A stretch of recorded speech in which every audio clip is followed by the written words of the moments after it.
The Agenda with Steve Paikin is made possible through generous philanthropic contributions from viewers like you.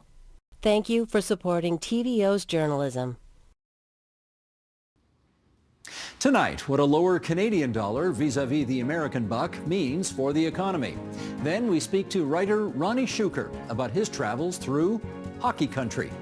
That's ahead on The Agenda.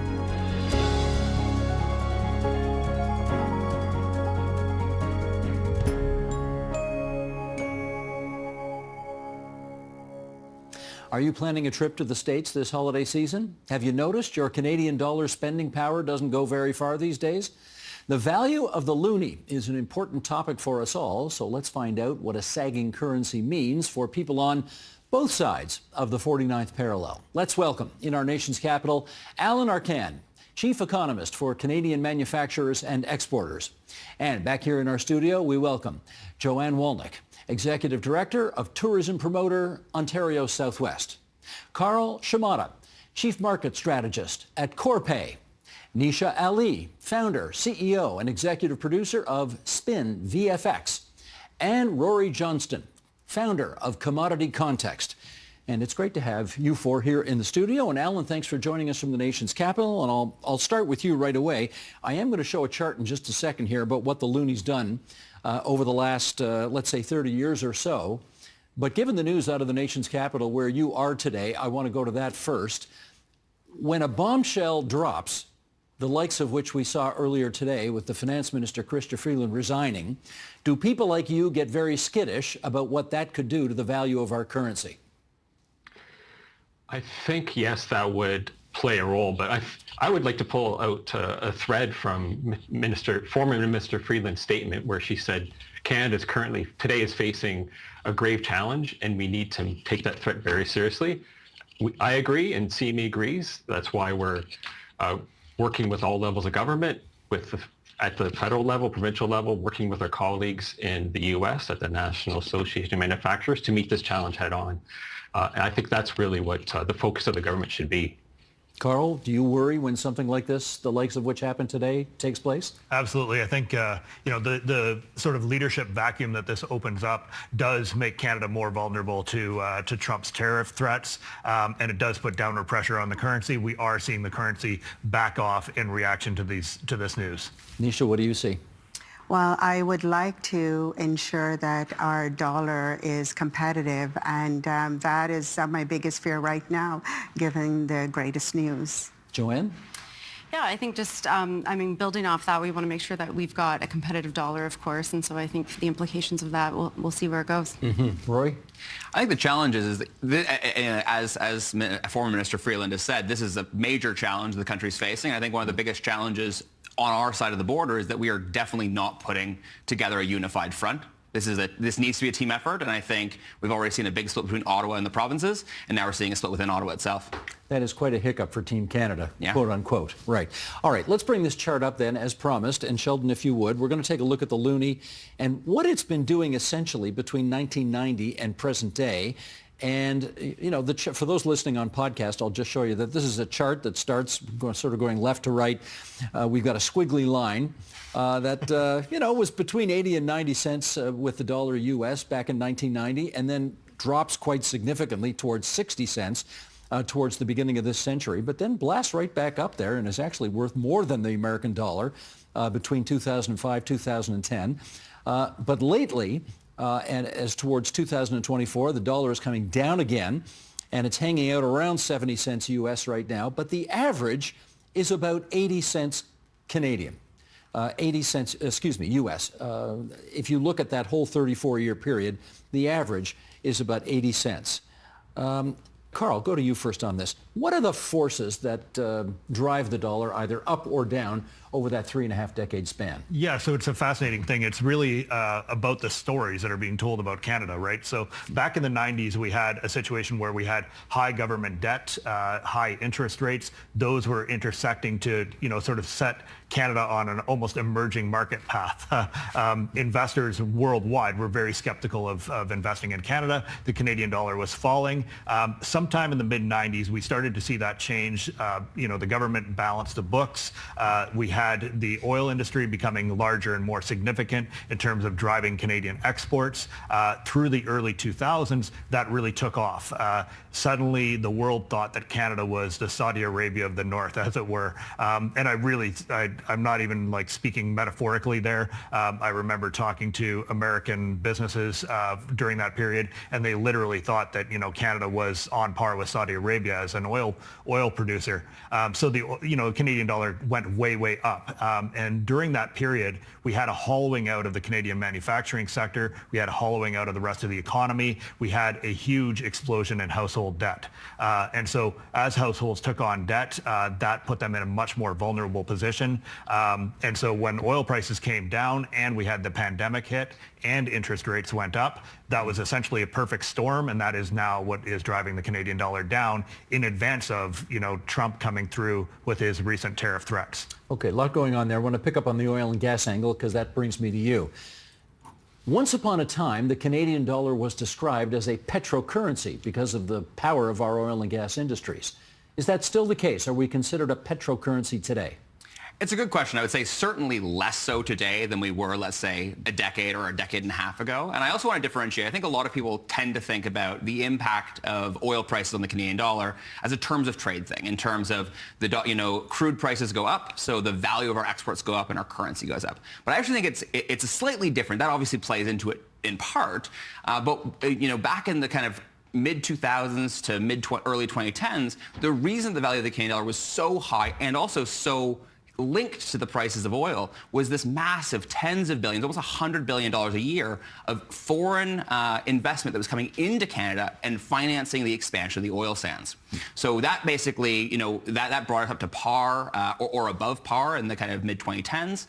When that collapsed, that brought the dollar down with us. Now, what I think was particularly interesting is back in, let's say, 2021, 2022, when the price of crude shot back up to the levels that we saw back in those early days, back almost as high as we saw in 2008, the Canadian dollar didn't follow suit. And I think the big change in the story, as Carl mentioned there, is that no one was expecting this kind of resurgence of oil sands investment like we saw then, because the heydays of long cycle, more expensive oil sands investment were largely behind us, and everyone was investing in shorter cycle plays like the U.S. shale patch. Got it. Let's talk. Perhaps we should touch on the fact that the U.S. became an enormous oil producer and essentially net sufficient during that period, right? So that meant that the U.S. dollar wasn't reacting in the opposite way as it had been. Gotcha.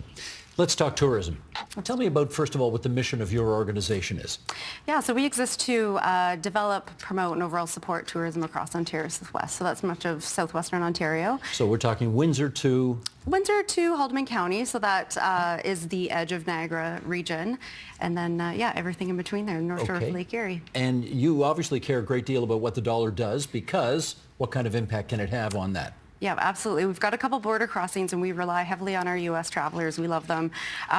When we have a lower U.S. dollar, certainly the value proposition of the tourism product that we have and what we have to offer increases in competitiveness. So that's a really good opportunity for us not only to bring U.S. travelers across, and these are high-value travelers. We know that they spend a lot of money when they come here, and they're highly engaged in what we have to offer. But not only that, we want to keep Ontario travelers in Ontario and less leakage out to the U.S. and other provinces, other countries. So do I infer from that you actually like it when the dollar drops vis-a-vis the U.S. currency? I mean, to a degree. From this perspective, yes. I think that it really does increase the value proposition that we have as a destination and what we get to offer. So if the buck's at 70 cents U.S. today, do you want it to go to 60? Well, as an overall, probably not. I don't think that that's healthy for the Canadian dollar as a whole. I think the other thing that's worth mentioning is carrying capacity. So certainly we want our U.S. travelers back in Ontario 100%. We don't want, we want to make sure that we've got that right mix of what the destination can hold. And we certainly have a lot of things in place in terms of dispersion. So moving people around, getting people to these lesser known areas, and making sure that we're respectful of what we have the carrying capacity to actually host. Alan, maybe you could help me on that one as well. Obviously, if you're trying to have Americans do business up here, the lower the dollar goes, could be good for you. Where do you like the dollar to be vis-a-vis exporters and manufacturers? Right. It's unlike tourism, it's a little more a complicated story for manufacturing. On the whole, a lower Canadian dollar is good for manufacturing as it makes our exports more competitive. But there are some important caveats to think about. For one, this benefit tends to happen very slowly and over a long time, so it's not a quick fix for the sector. Second, manufacturing imports a lot of its intermediate inputs, its materials, its products that it uses to build its own final products. We also import a lot of machine equipment that we use to upgrade our facilities. So the benefits of a lower dollar are slowly eaten away by those higher import costs. And I'd go back again to the discussion about Trump's tariff threats. That could be one of the reasons why there could be some weakness in the Canadian dollar right now. And that's a much bigger concern for manufacturing than a weaker dollar. I think they'd gladly give up a lower loonie for these tariff threats to go away. Well, okay, let me do a follow-up with you, Alan, because again, we're trying to understand how this works here. On the one hand, if Canadian businesses have to purchase equipment in the United States in order to do their thing here, the worse our dollar gets vis-a-vis the American currency, the bigger problem it is. On the other hand, if we've got businesses here, that want to try to sell to the United States, we're likely to be a better bet than a lot of their American competitors if our dollar, if the American dollar goes further up here. So in the case of the auto sector, where it's all jumbled up together, what's the sweet spot for the Canadian currency vis-a-vis the U.S.? Right. I think it's a very similar story as the overall manufacturing sector, but it's just it's an industry that's even more integrated than the average. Here's a good stat to show you how dependent the auto sector is on the U.S. For the overall manufacturing sector, about 44% of the sector sales are generated from U.S. exports, but that number jumps to 75% for the auto sector. So $3 out of $4 that the sector earns is earned in the U.S. market. It's also, as you say, it's very integrated. If you look at an average car that Canada sells to the U.S., about half the parts come from the U.S. Any auto part, or the average auto part that Canada ships to the U.S. has about 30% American content. So it's a very integrated sector. So a lower loonie, again, on the whole, supports the industry, but there's offsets from higher imports. And again, going back to the tariff threat, that's the bigger issue for the sector today than the correct level of the exchange rate. Understood. Okay, Nisha, let me find out more about what you do. You're in the film and television business. Correct. What exactly do you guys do? We do visual effects. We are in the movie making business. So, and if you want everything you see on screen, whether it's a film or television, on location, something you dream up, that's what we do. And getting back to the low dollar, Steve, it's wonderful in the short term because for you American friends and international friends, they come here to shoot because of the low dollar, but that's not the only reason why they come here. They come because of the great talent. They come because the locations matches their scripts, and they also know that we have a stable tax credit, has been around for decades and is sanctioned by all levels of government. However, one of the things that we should be cautious about is a sustained low dollar, because for short term it stimulates everyone, it gets everyone working, but for the companies in Canada, we spend 40% of our operational budget in buying American products such as hardware and software to operate our business. And that alone, when the dollar is at an even rate, maybe 20 to 25 cents, it works. But if it's 30 and 35, it's very difficult because it shrinks our profitability, especially if we are locked in a currency exchange where we would, are we locked in 30 cents on the dollar or 25 cents on the dollar, and then the U.S. dollar increases. So those are the challenges that we face long term. And I'm sure someone on this panel is more qualified to say how do we mitigate that over the long No, term? I get it, but this is an interesting problem you have then, because as the dollar goes down versus the American buck, you're going to see more production here, and you're going to be busier, and you got to love that. Correct. But on the other hand, when you got to go buy equipment down there, it's a bigger problem because your money doesn't go so far. Correct. So where do you love the dollar to be ideally? 20, 21, 22%, believe it or not. That is a sweet spot. 78, 79, 80 cents US, that kind of thing? Yes. That's a sweet spot. Yes. Well, we're not there today. We're 10 cents below that today. Oh, I am aware. So not a good thing right now. It's too low for you right now. It is too low, but again, we're on a world stage and we compete globally. Okay, let's put it, can I bring a chart up here and then we'll get everybody in on this as well. Sheldon, if you would, bottom of page 2, Canada's top exports to the United States. I think this is not going to come as a great surprise to a lot of people, but as, for those listening on podcast, we got a bar graph here of various sectors of the Canadian economy and what percentage they are as a total of the exports to the United States. Number one, not surprisingly, oil and gas. More than a quarter of our exports by sector are in the oil and gas sector. Motor vehicles and parts, 13.5%. Chemicals, 7.3%. Processed foods at 7.3%. Primary metals at 6.7%. And machinery at 6.1%. So oil and gas and basically cars and trucks, that gets you darn near to half of, well, a little less than half, but anyway, pretty close to half of what we are exporting to the United States. So as you look at those two things alone, Rory, 70-cent dollar means what vis-a-vis all of that?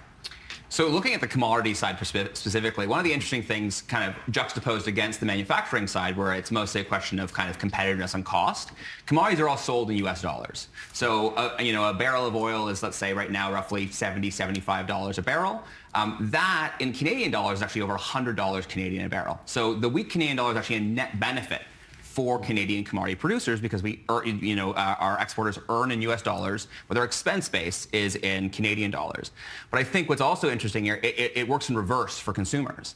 Back when we had a high Canadian or a high value of Canadian dollar, and it was much more connected to the price of oil, when oil prices spiked, rather than seeing our gas prices spike, we actually saw the Canadian dollar appreciate, and it provided a bit of a natural hedge. Whereas now we kind of have the worst of both worlds, where let's say in 2022, when the price of oil skyrocketed to 130, when gasoline prices were the equivalent of almost $200 a barrel, in Canadian dollar terms, that's where we got kind of $2 plus dollar a liter gas because we didn't have that natural hedge. But just also to kind of echo Alan's points, I think this is where these tariff threats really come into play, because explicitly stated by those close to Trump is that they're not planning, at least so far, an explicit exemption for Canadian oil and gas. So there's this big question of, is Canadian oil and gas going to get hit as well? Because that's going to do much more damage than the weak Canadian dollar. And then I think one step further from that, this now next step of Ottawa's potential retaliation against these tariffs is, I think everyone, myself included, believes that it's most likely that we do see some kinds of exemptions for Canadian commodities. But now Ottawa is threatening retaliatory export taxes on those same things to basically say, if you don't take all of Canada's exports, we're not going to let you have the stuff you want instead. Okay, quick follow-up, knowing what you know about how Trump feels about building pipelines and wanting to get his hands on our oil and gas, there's probably going to be a carve-out for that, don't you think, from the tariffs? My expectation, I would say, if you had asked me a month ago, I would say even at that point it was a question of universal tariffs. I would have said maybe 5%. There was 5% chance that we're going to see taxes or tariffs on Canadian oil. But since then, the tone has changed. He used to talk a lot about passing Keystone XL or reapproving it for the third or fourth time at this stage. But they've stopped talking about that. Now they're actually really are turning the screws on Canadian oil sector, and the commentary, I'd say, probably now it's still in a base case, but probably more like 20-25% chance, which is very concerning. But I think that that thing I was saying about the export taxes, I think the concern here is it's almost like the medicine could be worse than the disease in some cases. That while I understand Ottawa's position of trying to defend the entire export base of Canada, there are substantial kind of east-west political dynamics here that will be absolutely inflamed, given that I think it's one thing for Trump to impose a tariff, whereas a guy named Trudeau imposing an export tariff on oil and gas out west, or potash or uranium in Saskatchewan, means a very, very different thing, and I worry what it would do to the national unity. Carl, what are you seeing? Yeah, I would fully agree with that. I think we should be calling a tariff an import tax, right? The idea that Canada is going to retaliate by taxing its own citizens, to me, that does not make sense. It's not going to change behavior south of the border. It's going to impose burdens on our economy, and ultimately just won't have the impact that anyone's looking for. So instead, I think that Canada should focus at home, try to remove interprovincial trade barriers, try to increase the productivity of the country itself, and reduce tariffs. Because if you look back at the long history of this, at the research over the decades, it tells you very clearly that the country that unilaterally reduces tariffs tends to benefit in the long run. It's not like we haven't seen this movie before. Exactly. How come he doesn't? Anyway, that's another story. No, exactly. For another day. That's the thing. The crazy part here is that everyone around Mr. Trump, other than that very small circle, is not in favor of this move, right? And so right now, the kind of key thing to bring into this when we're talking about the Canadian dollar is that the market consensus right now is not priced for tariffs. The expectation is that sanity is going to prevail, that people around Mr. Trump will convince him not to go through with this. And the Canadian dollar is sitting at the value that it is, and not far lower, because markets are relatively comfortable in that. Now, if that assumption gets overturned, the Canadian dollar goes a lot lower. Let's go to tourism again. Okay, we're at 70 cents US today. Yep. I'm going to make some inferences here, and you tell me whether I'm right or wrong. Okay. When the dollar goes lower, you like it because Americans' dollars will go further, and therefore they'll come up to here and potentially enjoy a vacation in Canada that they wouldn't otherwise enjoy. Maybe Ontarians actually stay at home because their dollar won't go very far in the United States, so they say, oh, what the heck, we'll stay home and we'll do our vacationing here instead of, where our dollars are worth 100 cents instead of 60 or 65 cents down there. Which of those two things happens more? Goodness, I think it's a combination of both. To say which one happens more, it's hard to actually track that. But we know that when we look at spending in Ontario as a whole, traditionally, we've got about, year over year, we've got about 80%, 88% of travelers in Ontario. These are domestic travelers from Ontario. And, from an American perspective, we've got about 10% of those travelers are U.S. Now, they account for about 21% of the spend happening in Ontario, whereas Why is that? They spend more? They spend more, yeah. So they generally, they travel further away, so they they spend more nights on general. I think on average, we're seeing anywhere between 2.5 and 3.5 nights versus an Ontario traveler, which is one. And a lot of the times, people are traveling to visit within the province to see friends and family. So they're not spending money on accommodations quite as much as some of those American travelers that we're seeing come up. We're talking southwestern Ontario here right now, right? This is Ontario numbers as a whole, though. Oh, that's as a whole. Yeah. And where are they coming from mostly? What states do they mostly come So now I'm going to flip back to Ontario Southwest numbers because that's what I have. Okay. So for the most part, half of our travelers are actually coming up through Michigan, or they're from Michigan, followed by Ohio, Pennsylvania, Illinois, and New York State. It's a northeastern thing. Yeah. Yeah. Do you want to get people from Arizona coming up here? I mean, we'd love to. We appreciate that the people in Arizona have a lot of choices. When you look at the distance traveled to get here from Arizona, now they're really opened up in terms of what their options are. And so we really see the sweet spot for us is talking to the people from those near border states. Gotcha.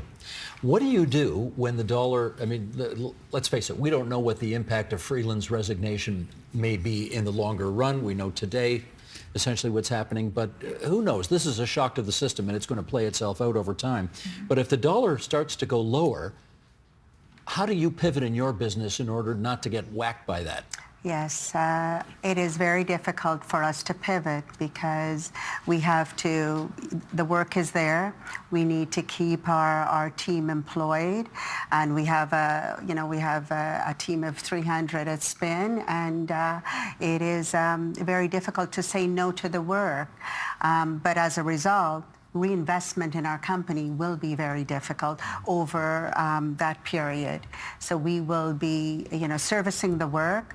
We will be working with everyone. And what I find, what is going to be difficult throughout that period are the local Canadian producers. They will now, because of the work, the shortages of facilities and being serviced by the American, because they've got more American friends friends and international friends because they've got more money to spend, and they can pay a higher value for our studio space and our team. All of a sudden, the local producers will find it difficult to find space and resources, and that puts a pressure on the work that they're able to do as well. Is your team talking about tariffs much and what they might do to your business? We are in a digital economy, though, which is, I don't think that there's a tariff yet, but so for Don't now. give me any ideas?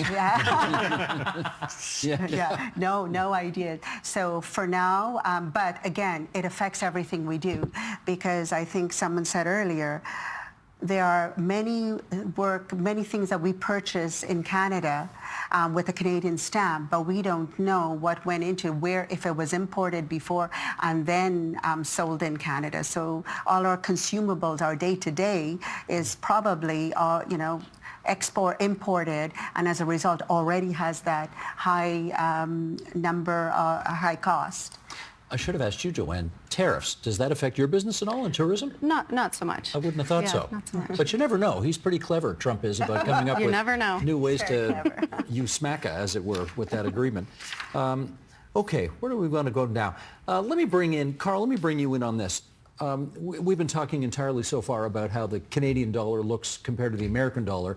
What about the rest of the world? How are we doing vis-a-vis them? I was just going to bring that up. Okay. Yeah. So the fascinating thing here right now is that the U.S. dollar is clearly outperforming the world, right? Mm-hmm. But the Canadian dollar is essentially moving in lockstep with a lot of other currencies like the euro, the British pound, the Japanese yen, the Chinese renminbi. They're all weakening against the U.S. dollar. So, that means a couple of things. That means that for manufacturers who are importing products from the rest of the world, for example, if you're a big manufacturer and you're bringing in a precision machine tool from Germany, that the price of that is not changing that much, right?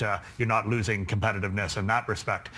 But it also means that Canada and all these other countries are actually becoming more competitive from an export perspective relative to the U.S. So it's good. It is, and so the irony of it is that Trump is essentially kicking an own goal here by making these threats, especially if he doesn't follow through on them, on his tariff threats. He's depreciating other currencies against the U.S. dollar. He's making it harder for U.S.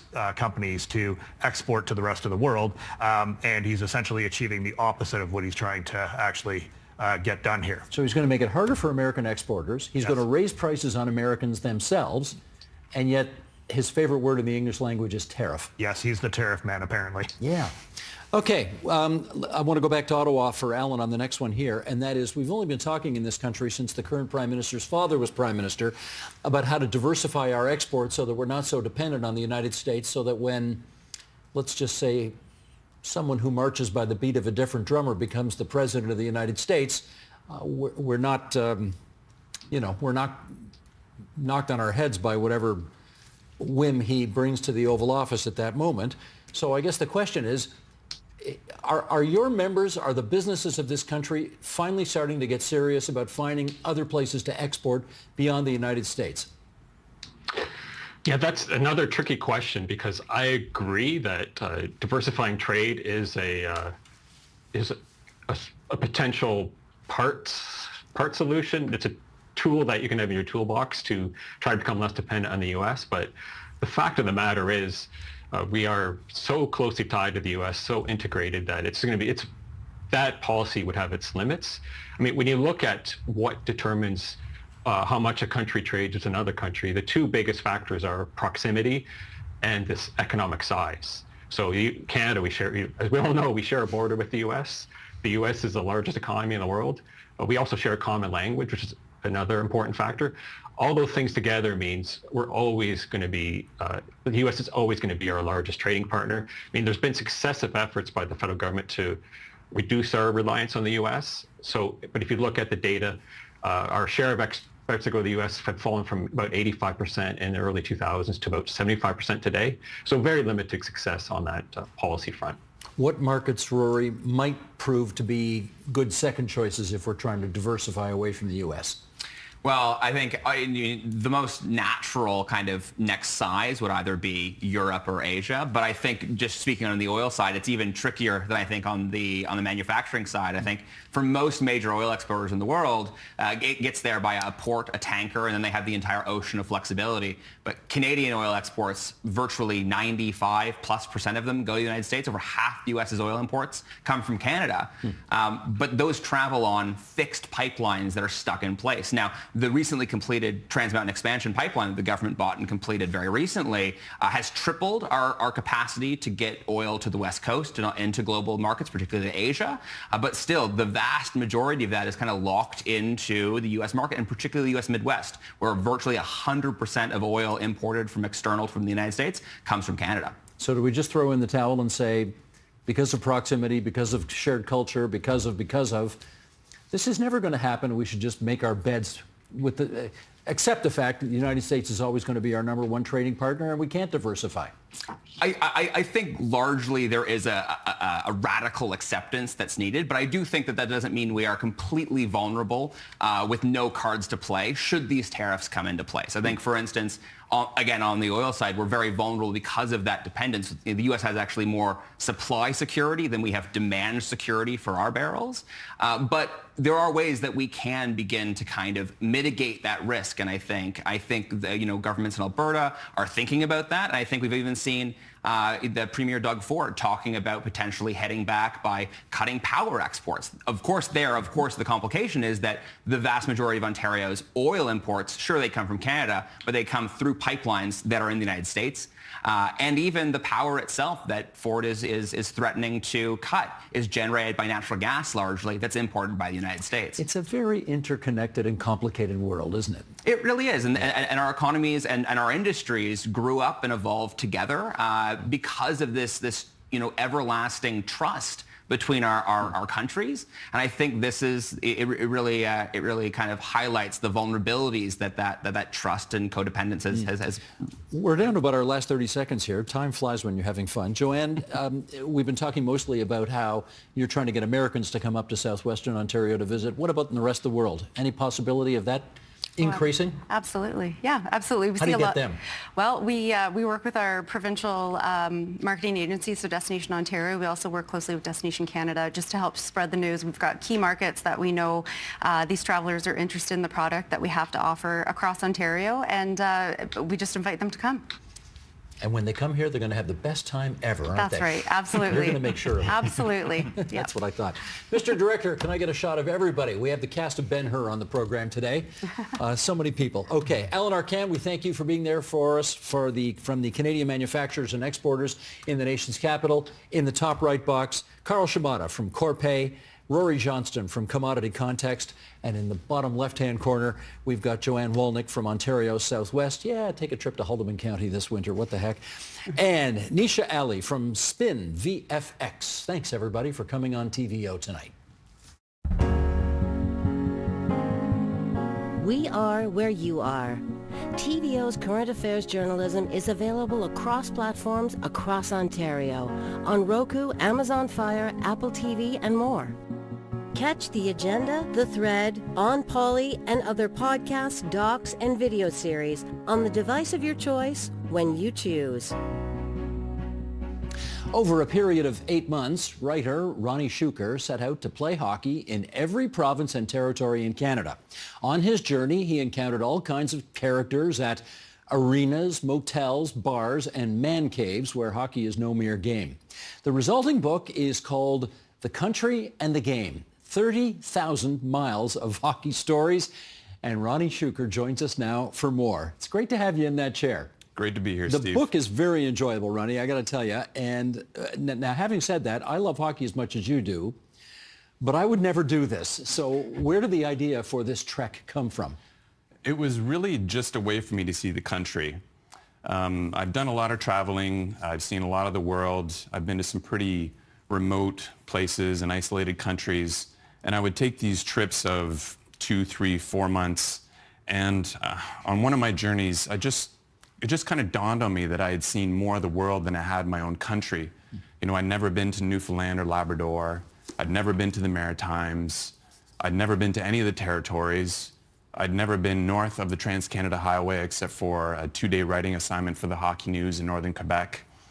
And I just wanted to change that. So I came back from that trip. I did a road trip from the West Coast to the East Coast. And on the return leg, I wrote an article for the Hockey News just about what I could find across the country hockey-wise in August, which is, as you know, the worst month of the year for hockey. And I found so much that it got me thinking, instead of 3 weeks, what if I did a road trip of 3 months or 4 months or 5, or as it turned out, 8? What if instead of sticking only to the Trans-Canada, I took every northern road as far as it would go, right to Road's End? What if, and just going through the provinces, what if I went to all the territories and went to Labrador and, went to St. Pierre-Miquelon, just off the coast? And you did all of the above. I did all, yeah. And it's kind of crazy here because you had been to North Korea, Chernobyl, Transnistria, the Himalayas. You played hockey in the highest place on earth, right? For the highest altitude hockey game ever played. 14,343 feet. I can't remember. You're in the Guinness Book of Records. Yeah, I am, with a bunch of other players, yeah. So now Canada, you add to the list as well. So let's go through some of the stops that you made, and let's start in Newfoundland and Labrador. I always find that a fascinating province in as much as, a very small population, and yet 3 Stanley Cup champions come from Newfoundland and Labrador, and arguably one of the great play-by-play guys of all time in Bob Cole. Mm-hmm. You've been there now. What is it about that place that the love for hockey is obviously so intense? It was described to me as people in Newfoundland, they follow their own wherever they are or wherever they come from in the province. So, if you live in St. John's, if a player comes from Gander or Bonavista, they are going to be cheering for that player just as much as if the player had come from their own hometown, which might be a little different than, say, Ontario. You might not cheer as hard for, say, a player in New Liskeard or something like that. And there used to be, they no longer do it at the Telegram, but they used to have a list called Newfoundlanders Away. And they would chart every player that had left the province to go pursue a career in hockey, whether it was minor pro or junior or university ranks. And, people would email the curator before he retired and say, is the list coming out? They'd want to know about the players, where they were going, what level they had hit, how they were progressing in their careers. And yeah, it was almost like the province is just one giant hometown for all these players. I'm trying to think of the guys. Michael Ryder's one of the Stanley Cup champs. Yep. But I'm blanking on the 2 other guys. So am I. Yeah. Right. But I went to Bonavista where Michael Ryder was born and Adam Party, and both of them are, they're hometown heroes there. Oh, what? Alex Newhook, Montreal Canadiens? Is he a Stanley Cup champ? He would be with Colorado, I think. With Colorado. I believe so, yeah. Somebody can Google the third one. There anyway, on we go here. Wayne Gretzky, you got to have a story about Wayne Gretzky in the book, and you do. Kevin Morrison, Sydney, Nova Scotia, is part of the Wayne Gretzky story. Explain. Kevin was a delight to talk with, and I got lucky because I wasn't sure I'd be able to talk with him. I wasn't sure if he was going to be there. But I went to learn about the Lebanese hockey community in Sydney, Nova Scotia, and I met with John Hanna Jr., who's assistant general manager of the local junior team, and his father sort of paved the way for a lot of Lebanese hockey players in Sydney, and one of them to follow was Kevin Morrison, who was Gretzky's first enforcer. Gretzky, when he went to the Indianapolis Racers of the World Hockey Association, he was only there for 8 games, but this is the 1970s, late 1970s, Broad Street bullies, still rough time, and as Kevin described it to me, anybody who is suspended in any league was in our league, and guess who had to fight them? And he pointed to himself. So he was responsible for shepherding Gretzky onto the NHL safely at a time when teenage phenoms had, a target on their back. And he did. Nobody touched Gretzky. And he also assisted on Gretzky's first pro goal. And there's a good little story. Yeah, tell the story. Yeah, it is good. So it depends. Kevin will. It depends on who he talks to, how he's going to how much he embellishes it. Exactly. Yeah. So he would, he told me that one CBC reporter came on the 40th anniversary of Gretzky's first goal, and he told him, yeah, I deked around everybody, went up the ice, shoveled up to Gretzky, and he tapped it in. And then he turned the camera off and he said, oh, how did it really happen? He's, well, I hit him at the blue line, he went in and scored, top shelf. But yeah, so he assisted on Gretzky's first goal, and Gretzky never forgot, even though he was only there for 8 games. Kevin told me that when he saw him again decades later at an autograph session in Newfoundland, Gretzky knew him right away, and he thanked him for shepherding him safely to the Oilers. Wayne is a hockey savant. He remembers everything. He's quite amazing. Okay, somebody in the control room Googled it. So now we know who that third Newfoundlander was who won the Stanley Cup. Danny Cleary, Detroit Red Wings. Right, there of course, yeah. Yeah, we both had a senior moment there, but that's okay. Let's continue. Let's go to Quebec. Remote hockey tournaments in northern Quebec are, well, that's a lucrative situation, isn't it? You want to talk about that? Yeah, upwards of $30,000 for one weekend tournament. Yeah, this kind of blew my mind. I drove the Billy Diamond Highway right to Road's End, and I was with the traveling goalie, Adrian Mizzi, who accompanied me for the first 6 weeks of the road trip. And we went to the communities of Chisasibi and Waskaganish in the James Bay Cree Nation. And I learned about, a high-stakes semi-pro hockey circuit there, where it's not a league, it's more like a revolving circuit of tournaments. So there are 11 towns in the James Bay Cree Nation, and it'll just move from town to town throughout the hockey season.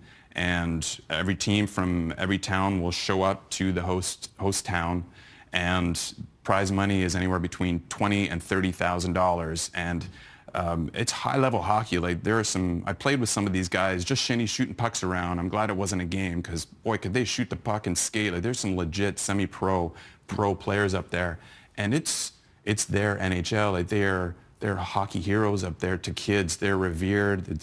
It's one reason why they don't go south to pursue a pro career, is because they got it made there. They have these high-stakes tournaments that are just the focal point of these towns. And yeah, I mean, why would you go south when you're basically a hockey god up there? About 3.5 years ago, we did a show for the agenda on what I argued was the most important goal in the history of the Toronto Maple Leaf franchise. Mm-hmm.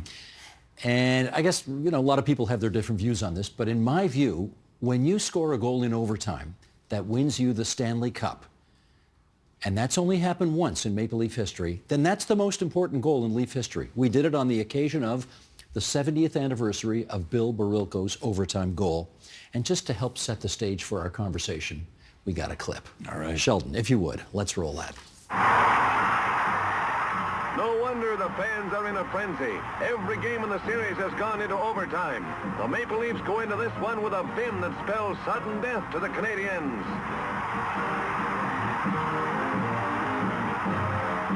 Barilko slams it in to win the game and the Stanley Cup, and his teammates promptly elect him man of the hour.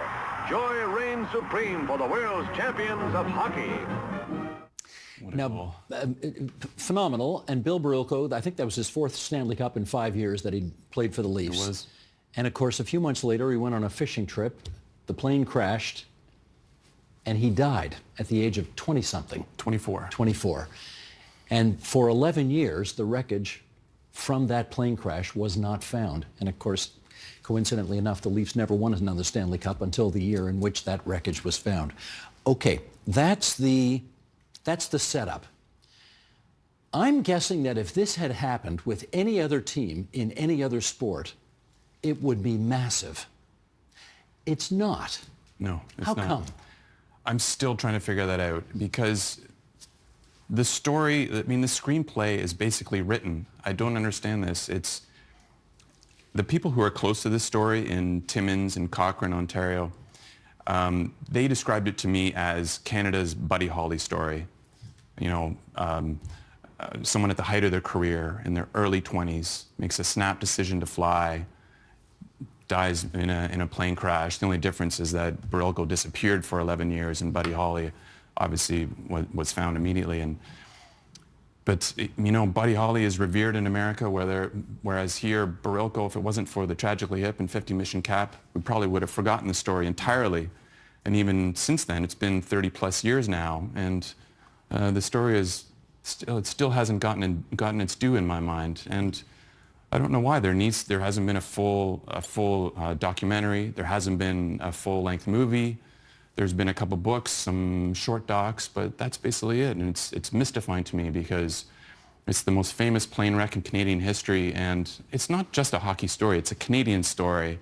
And as I quote Gord Sinclair from the Tragically Hip, I wasn't able to interview the Hip directly, but he talked with the Canadian press in 2020, and he said, if this had happened in America, if somebody hit a grand slam in the ninth inning, won the World Series, Robert Redford would have played him. We'd all know about it.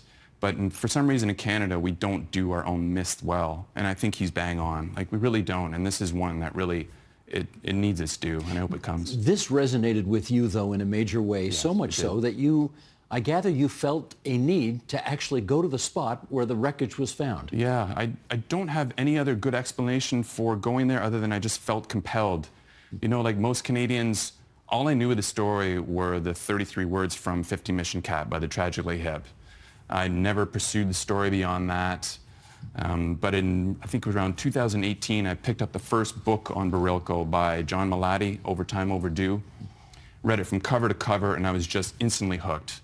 Read everything I could on the story, watched everything on YouTube I could, and I was just consumed by the story to such an extent that I just felt drawn to the place where the plane crashed. But I found that you couldn't do it overland, although I later discovered that people have tried, but the Hudson plain is so impenetrable that nobody has gotten there, to my knowledge, overland. Henry Hudson was the guy who flew the plane. Yes, absolutely. And so I decided I would take a helicopter to about a mile away from the crash site and then hike in. And I'm actually glad I did, because not being from Northern Ontario, I really couldn't understand why it took so long to find the plane. Even though it's the 1950s and early 60s, I was kind of perplexed. Why did it take so long? When I was flying above the trees, I was like, okay, I get it now. I get it. The trees are so densely packed that you just can't see between them unless you're literally hovering right over them. And to my knowledge, the plane stalled and took a nosedive right into the muskeg. So no trees were taken out. So it's any wonder why it was found at all. So I just wanted to go there and, put in the work, so to speak, to just hike in. It's only a mile, but it ended up being 3 just because there's no direct route in the Hudson Plain. And I just, as the GPS counted down, 100 meters, 80, 90, 10, 9, 8, I just felt this pull to the site.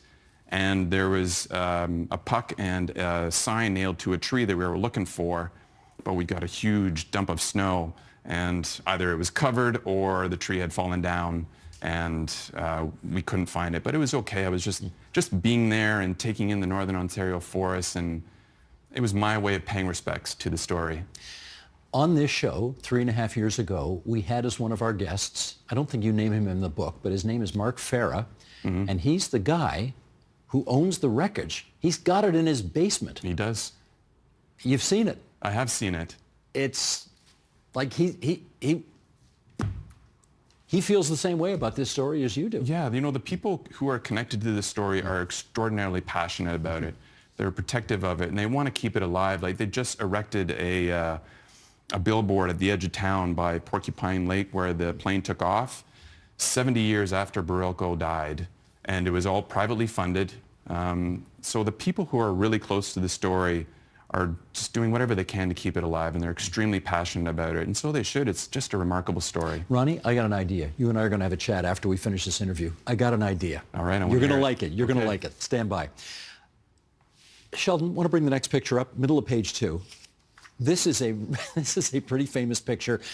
Those who are, sorry, if you're listening on podcast, this is not going to be helpful at all, but we have a shot here of 6 young boys, and one of the boys in this shot, second from the left, might just be the greatest hockey player of all time. Maybe. It's either him or Wayne Gretzky. This is March 31st, 1961, and that kid is Bobby Orr. You want to tell us about the significance of the game these kids just played? Yeah, so I had known the Bobby Orr, how he was discovered. I'd known that story for quite a while. He was discovered in a town called Gananoque near Kingston, Ontario. And it was the second of a 2-game total goals playoff series for the semifinal of the provincial championship. And of course, he was with Parry Sound, and Gananoque had won the first game in Parry Sound.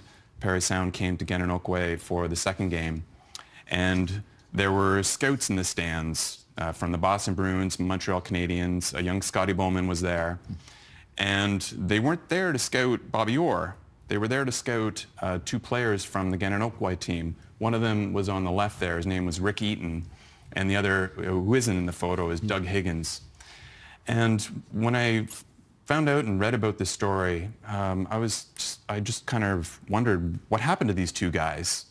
And so I just wanted to follow up on their story and try and understand how they felt about being connected to arguably the greatest player of all time, if not second to Wayne Gretzky. So I managed to track down Doug in Petawawa, Ontario, and then he put me in touch with Rick in Gananoque. And all these years later, they still recollect that game in vivid detail, and they were able to go goal by goal with me. And Bobby Orr tied the game late, but they put it away. 4-3 in overtime, I think, was the score, and so they won the provincial championship, beat Bobby Orr, went on to win the overall provincial championship over a team from Goderich in the southwest of Ontario. And when they were brought back home after the final game, they were feted like they won the Stanley Cup. Everyone from the town turned out, fire engines blaring. The captain, Doug Higgins, had to go up onto the, there was a hotel at the Four Corners of Gananoque and give a speech. And they're in their 70s now, and they just retold the tale like they had just won the Stanley Cup the year before. And what I didn't know is that they both actually did go on to sign contracts with the Boston Bruins. And I mean, they never played pro, but I mean, how cool is that? You were signed by an NHL team in the original 6. And all these years later, they remember that game and their connection to Bobby Orr. They appreciated it. It opened up so many doors for Doug Higgins. And it was just a delight to hear these guys tell this story from their childhood when they're 14 and just like they were reliving it in the moment. I've got so many questions here related to your travels all over the country, but given that we're TVO, I want to spend a little more time here in O. All right. We've just got a few minutes left here, but I want to do something. 2 hours west of here is London, Ontario, home of the Junior Hockey Knights. And here's an excerpt. I'm going to read this from the book here, made by the Knights trainer Don Brankley at a game in Windsor some years ago. This was one of the last games at the Windsor Arena, which everybody called the Barn. Mm-hmm. Sheldon, you want to bring this quote up, and I'll read it for those listening on podcast. He says, "I've been sweared at, spit on, and punched here. I remember the time our tour bus was broken into and the night our tires were slashed. I'm happy for the people of Windsor that they're finally getting a new arena. It's not like it wasn't time, but they'll have to work at capturing the same kind of atmosphere that was in this place. Bring the craziness to your new building. And I'm going to wave goodbye to you now. And you'll notice I'm using all of my fingers this time." Okay, tell us about Branks. Branks was a character. And the lead up to that quote, imagine, I guess, in the Barn there would have been 5,000 or so fans. I don't remember the seating capacity, but before he took the microphone and he said that to the fans, there's the chant going on, "Water boy, water boy, water boy." And it started in Windsor in the 1970s, just a few years after he became the trainer of the London Knights, and a career that would span 38 years. And just one game, he wasn't the standard trainer who would stay in the back of the bench and just be unassuming. He would yell at the referees. He'd go to opposing team players. He'd yell at the goalie. He'd taunt fans. And so one of the fans in Windsor just started calling him Water Boy, and it just caught on. And in an age before social media, it went viral around the league, and he was known as Water Boy around the league for the rest of his career. And I mean, as you can probably tell by that quote, he loved it, lapped it up, played the heel. He was just, he's since passed in 2017, but I interviewed him in 2008 when I was a journalism student at Western, and he's just such a character. And only in Canada could a junior hockey trainer become, in his words, a rock star. Like in Windsor, in the 1970s. Broad Street bullies again, it filters down to the junior ranks. He had to get a police escort to and from the bench in between each period just because there's so much hatred between him and the fans. It's Slapshot. It was, absolutely, yeah. And he was, you know, hated throughout the league, beloved in London, loved his players, was there for 38 years. Well, let me give you two examples here. Rick Nash and Pat Maroon. Yep. Okay, Nash is retired, but he was a big star with mostly Columbus and a little bit of Boston. Pat Maroon's still playing. I saw him play the other night for the Chicago Blackhawks. Yep, still going. He gave them some advice, which apparently was helpful. It worked both times. Tell the story. So Rick Nash came first, and then Maroon about 6 or 7 years later. Both were top scorers with the Knights, and they were mired in scoring droughts at one point, 6 or 7 games, no goals. So Branks took Nash aside and he said, you know what, why don't you walk out backwards onto the ice tonight before the start of the game? So he did, sure enough, second period, he scores, goes down the bench to touch gloves with his teammates, and he just sees Branks smiling widely, chewing his gum. And then about 6 years later, Maroon, you know, Nash had gone on to the Columbus Blue Jackets, and Maroon was now the top scorer with the London Knights. Mired in I think it was a 7-game drought for him at the time, and Branks pulled him aside, said, I'll tell you what I told Rick Nash. In the second period, Maroon scored. So he was 2 for 2 on that. Cool. There are so many good stories in this book, Ronnie, and we will happily recommend this to those who love both the country and the game, which coincidentally enough is what the book is entitled. The Country and the Game, 30,000 miles of hockey stories, and we're delighted it's brought Ronnie Shuker to our studio here at TVO tonight. Thanks, Ronnie. Thanks for having me.